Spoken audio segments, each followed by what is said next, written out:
Hi friends, this is Hemant here, and today we'll be discussing about partial classes and mixins. Okay, so let's continue from where we have left. So last time what we did was we got some introduction about SCSS classes, how to create the SCSS files. We installed the Scss compiler, and then we discussed about SCSS and SASS, and we decided we would be using the SCSS structure in our SCSS files. Then we discussed about variables, how to use variables in our SCSS files, and the SCSS file which we created was this. Like we had some background color and one h1 tag, and this was the variable which we created, and we used that in the body and the h1 tag. Now let me go into the index.html file. In the index.html file, we first included the style.css file, which was generated from our style.scss from the Scss compiler, which we had installed in the extension. So I will give the link in the description of our first class. So if you want to go and visit that class and learn about the basics of SCSS, and then come and use how get to know how to use the partial and the mixin. Okay, so our HTML file has just this h1 tag. So let me put some para tags in this. The Lauren Ibsen, kind of two times. Okay, so we have this para tag, and let me move into this style.scss. Okay, so first thing what you need to do is check whether this our Scss compiler is running or not. Okay, so if you press space and see, it shows that we have a success. Okay, so now that our Scss compiler is watching our SCSS file, let me create one file called variable. um, so make sure you have an underscore in front of this variable. Okay, so this is the partial class which we have created. So the file name is underscore variable dot scss, and we would be putting all our color combinations over here. So whatever we have a color combination like this background, we will move from this file to variable.scss file. So this is how our background would look like in all my application pages. So I have created one separate file for the color, and now to include this file, what we need to do is import. So make sure that you don't have variable underscore in front of the variable, and this is how you should import the partial class. So you can see only the file name, not even the extension or the underscore in front of the variable class what we have in the file name are used. So this variable is this variable.scss, and let us run the application. Run on live server.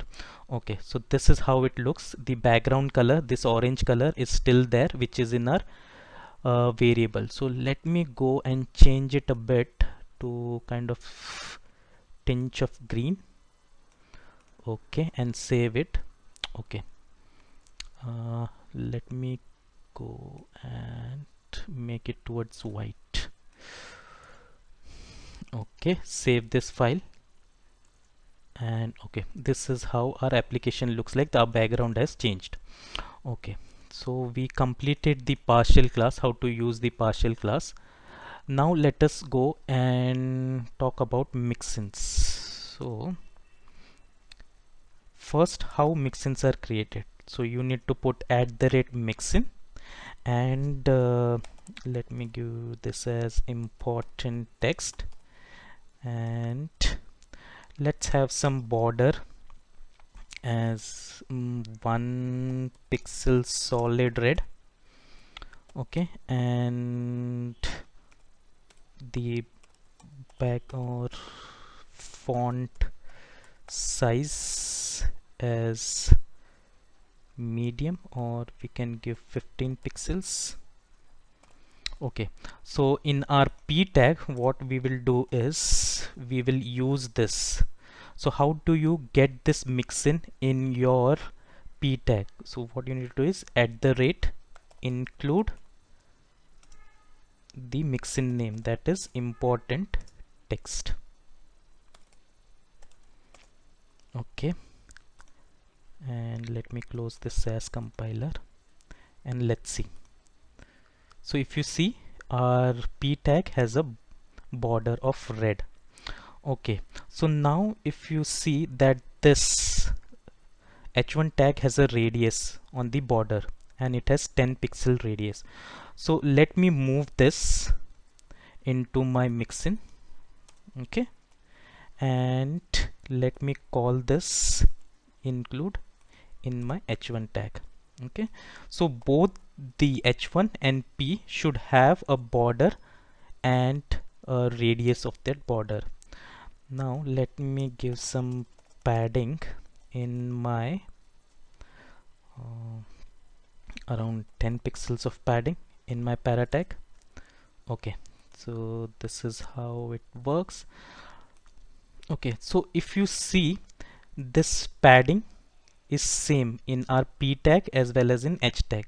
So what we can do is this move this padding from here to our mixin class. Okay, and put this over here, and let's suppose if we have a padding of 15 pixels on here, so now we cannot move this padding in over here since it is 10. So what we can do is delete this padding, or let the padding be. We can pass this padding as a parameter. Okay, and how the parameter is given in SCSS, you give pad and take this variable and put it next to padding. Okay, now this important text takes a parameter called pad. So wherever we have this important text, we need to pass 10 pixels for our h1 tag, and let's remove this padding and include that 15 pixels as a parameter, and see if the files are successfully generated. Okay, the size style.css is successfully generated, and you see the padding and uh, all the attributes which are there in the mixins are assigned to both h1 and p. And if there is a customization in some mixin, then we can use as a parameter in mixin and pass it from the individual classes. Okay, so if you find this video useful, do like, comment and share on my videos. Thank you.